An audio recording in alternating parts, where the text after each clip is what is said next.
My client has over $1 million. His pensions and his Social Security benefits, they far exceed his spending. He will never run out of money, never. But last month, he almost let his daughter take out a loan, a small loan for some dental work because he couldn't bring himself to loosen the purse strings just a little bit to help her. And if you've ever felt that same hesitation, even when you know you can afford it, this video will change that. It sounds crazy, right? But if you've spent your whole life saving, that hesitation probably feels familiar. You spent 40, 50 years building a mountain of money. So why does spending even a single dollar feel so terrifying? In this video, I'm going to share my guilt-free spending blueprint. 5 research-backed ways to finally feel comfortable spending the money you've worked so hard to save. By the way, you're not alone. A 2022 study by BlackRock found that over half of retirees feel anxious about spending their savings. It's very common, even when they know they have enough to spend. And Morningstar's research shows that the average retiree spends about 30% less than what their financial plan says they could safely afford. That's not frugality, that's fear. You spend decades becoming a professional saver, but nobody ever taught you how to become a professional spender, at least in retirement. But spending is a skill, and today we're going to master it. Pillar 1 is front-loading your fun.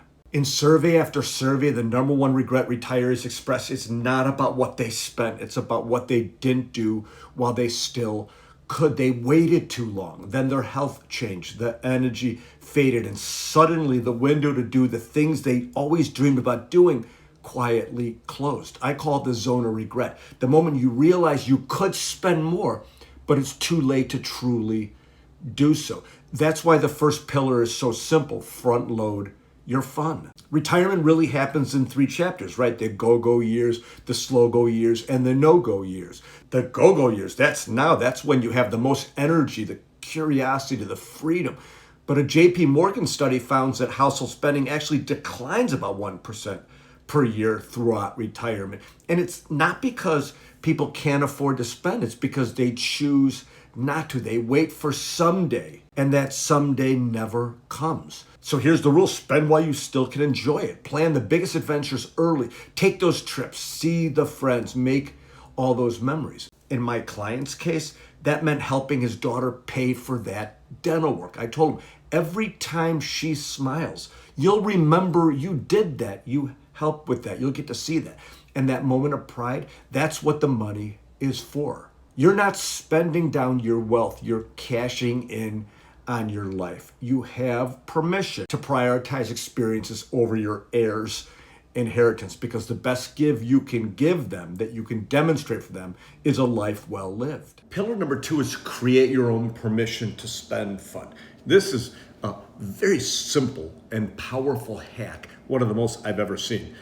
Open a separate bank account, just go with me on this, I know it seems like a little bit of work, and name it something fun like your Joy Fund or the Fun Fund or Play Money account. Then based on your financial plan, automatically transfer your monthly spending allowance into that account.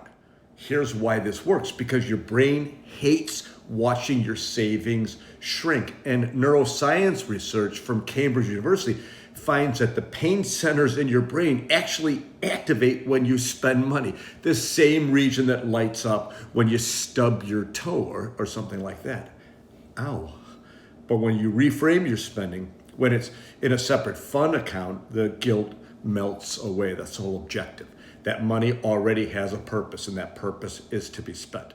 For example, if your plan says you can safely spend $8,000 monthly, set up automatic transfers of, let's say, $1,000, $2,000 into your Joy Fund every week. When that account has money, you spend it guilt-free. When it's empty, you wait until next week. Simple boundaries create the psychological freedom we're looking for.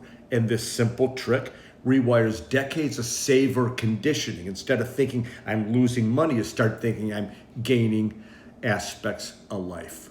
Here's how I do it. In my Quicken account, I actually set up a liability for future spending, basically a reminder that this money already has a purpose. For example, next March, we're going to head to Arizona, Scottsdale in particular, to catch the Cubs at spring training. It's been a while since I've been out in that area. I've never been to an exhibition baseball game, and I want an early preview of whether it will be fun watching them at Wrigley next summer or another exercise in character building. I have that expense highlighted and that money set aside. You have permission to separate spending money from your savings without guilt. Pillar number 3, align your spending with your values. Sounds simple, right? This pillar is about turning every dollar into a reflection of what matters most to you. Here's some more research. Cornell University found that spending on experiences creates much longer lasting happiness than spending on things, because experiences strengthen our identity and our relationships. So when you travel to see your grandkids, as an example, while they'll still see you, you're not making a withdrawal, you're making an investment in that kind of connection. When you buy those golf clubs that help you stay active and social, that's an investment in your health. And here's the real secret.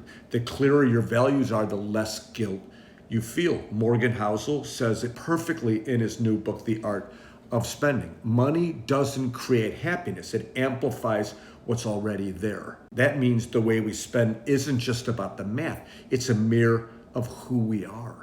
If your spending reflects gratitude, curiosity, generosity, you'll never feel guilty about it because it's aligned with your character, with how you feel, and not someone else's expectations. I often ask my clients, what makes you feel the most alive? And the answers are never about stuff. They're about moments. And when you align your money with your values, you stop asking, can I afford this? Start asking, does this add to the meaning in my life? And that's a very different kind of math. You even have permission to say no to spending that doesn't align. The purchases that look good on Instagram but feel hollow in your life, because ultimately the best use of money isn't to show what you can buy. It's to quietly prove what and who matters the most to you. Pillar number 4 is to measure joy, not account balances.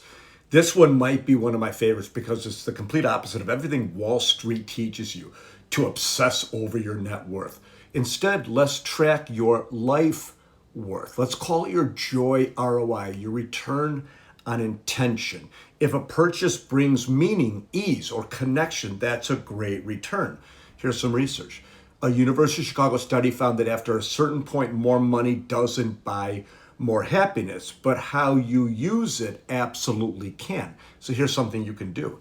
Every time you spend, write down what you bought and rate how happy it made you feel on a scale of 1 to 10. Do it for a couple weeks or a month. You'll be amazed how often the low-cost moments, coffee with a friend or a weekend getaway, helping somebody you care about, score the highest on the scale. It doesn't have to be much. I've shared in videos before my client who hires a cleaning crew every 2 weeks and goes for a walk with a friend in the forest preserve. It's a 10 out of 10. She spends $100 every 2 weeks, and it's the best $200 a month investment she's ever invested because it's in her happiness. That's the blueprint for action, making your money a tool for joy, not just safety. You have permission to measure success by smiles, not account statements. And the last pillar, number 5, plan to spend on purpose. This final pillar ties everything all together because the real secret to guilt-free spending isn't spontaneity, it's structure. When people think of planning, they imagine restrictions or budgets or spreadsheets or guardrails. But here's the thing, a great plan doesn't trap you. It should free you. A 2023 Fidelity State of Retirement Planning study found that retirees with a written income plan were 3 times more confident in their spending decisions than those without one. And the reason is because a plan creates permission. When you can clearly see where your income is coming from, whether it's Social Security, a pension, annuity, portfolio withdrawals, and how long it will last, something powerful happens. Your fear of spending turns into a sense of control over the situation. Every dollar stops feeling like a giant risk and starts feeling like a choice. That's the heart of purpose-driven spending. It's not reckless. It's not random. It's quite intentional. It means your lifestyle is supported by math and not the emotions we commonly go through. It means you could take the trip, remodel the kitchen, help your kids if they're nice to you, and know exactly how it fits into your long-term plan. Because when you have that structure, you can be spontaneous within it. So instead of asking, can I afford this? You start saying, how does this fit into my overall plan? And most of the time, the answer will be perfectly fine. Your plan is your permission slip to stop second guessing, start living, and finally enjoy the wealth you worked so long to accumulate. So let's bring this all together. Switching from saver to spender is not easy, but it is possible. It's not about recklessness, it's about intentional joy. And if you're ready to stop staring at your account balance and start living the life you save for, subscribe now to the Retirement Guide channel each week. More research-backed information to help you have a more successful and enjoyable retirement. If you like this video, you might like the video I recorded about how Vanguard approaches the spending question. You can click on it right up here, somewhere here or here. So give it a watch, and thanks for watching.